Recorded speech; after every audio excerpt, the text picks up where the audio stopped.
Hello and welcome back, ladies and gentlemen, to another Historical Humans Reacts. And on today's episode, California is set to return a historic amount of land to a native tribe.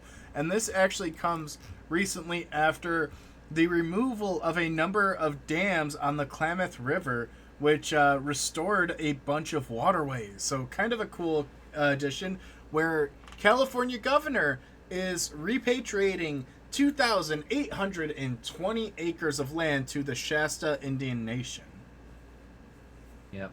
Now, this is the largest land return in California history, and it comes as a part of a larger reconciliation effort between the state of California and the tribal nations whose land once comprised what is now the state of California. Because, fun fact, they used to own all of it. Yeah, uh, and a lot of this comes and it actually ties together because this land is associated with the dams, which means more than likely it's either lands that contribute to the dam itself or the lands that were previously submerged, which had previously effectively been taken from them about 100 years prior when the dams were constructed. yeah, Um, so yeah, it's and kind of a full circle moment where they get to right a historic wrong. yeah, and the removal of the dams itself is said to was it restore more than 300 miles of salmon habitat, and the salmon are crucial. Not only is the river crucial for salmon populations and keeping salmon healthy and in It, it's existence. their spawning grounds. Yes, but also the salmon are a traditional and food source for a lot of these tribal nations that the tribal nations really feel they have a right to claim and kind of do. A lot of their origin stories actually tie to the salmon spawning grounds if you want to know how important it is to them. Yeah, And this yeah, goes along with that effort to de-dam the Klamath River, where the Copco and Iron Gate dams are two of four that have already previously been drained.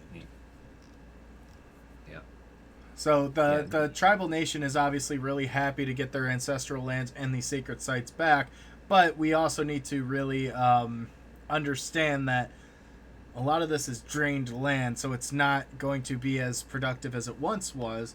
But also, it includes the site of their first salmon ceremony, so obviously, really crucial to spiritual and emotional yeah. Not to ties of the mention there tree. is a yeah, yeah. Not to mention there is also a bit of poetic justice going on here, as the Shasta people were first forced off this land for the construction of specifically the Copco Dam, which is the first one to get demolished in preparation for their return. Uh, so a little bit of poetic justice that that we're beginning with the first thing that was done to them gets is the first one that gets smashed.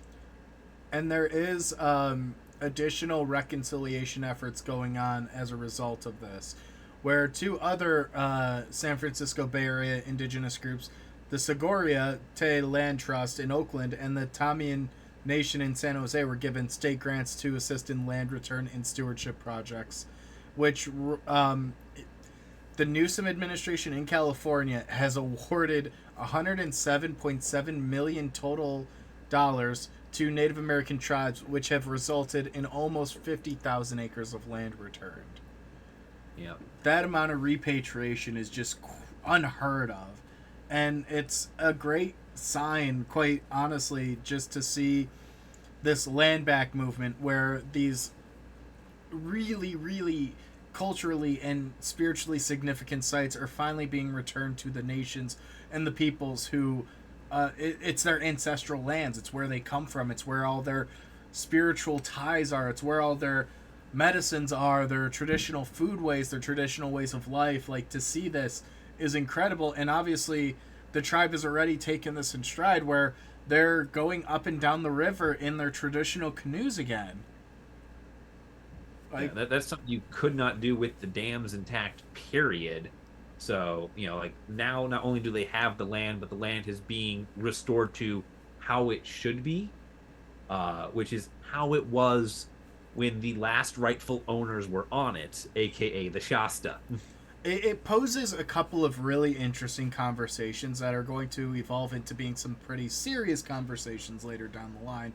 One of which is the efficacy of dams. Obviously, hydroelectric power is still one of the most prominent electricity sources in the country, but we're starting to see that a lot of dam projects are having severe ecological impacts that we can't control. Specifically, here, where these are salmon spawning rivers, their dams are preventing salmon from spawning in their traditional areas. Obviously, the tribe's tied into that, but we're seeing this effort to actually remove dams at an increased pace. And this idea of returning the land to the tribes is something that I've advocated for a long time, and I still think is an incredible step in the right direction. Like how much land could we potentially give back? And I know a lot of tribal nations want their land back, and they want it back for protective reasons in a lot of ways. Yeah, no, definitely. Possibly an answer to your question, possibly not, but like the first step to that is just asking, so how much land is federally owned that doesn't actively include a military base? And there's a lot of it. There's hundreds of There's a millions of acres. Yeah. I mean, a majority of the American West is still federally owned and operated by Bureau of Land Management, national parks, among God knows how many other agencies. Because that's the number to start looking at first. Of just like, hmm. But this comes shortly after Illinois got its first real resident federally recognized tribe who have effectively reclaimed the land themselves. They purchased it back bit by bit before they could restore their old reservation.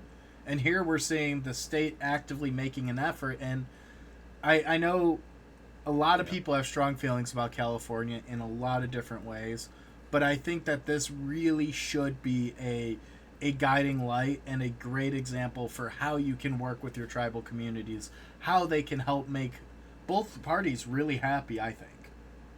Yeah, and for those who might not know, the tribe that became the first federally recognized tribe in Illinois this year was the Patawa Potawatomi It's Nation. Potawatomi. I hate that you always Potawatomi. Thank butcher you. it.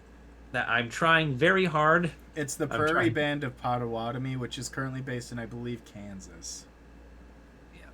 where they were disposed in the 1840s. But I think that's a great moment here to end because we're getting off topic. Thank you guys for watching. Let us know what your thoughts are about this land repatriation, and if you have any comments, let us know down below. We'll comment on them and contribute. Thank you for watching, and we'll see you in the next one.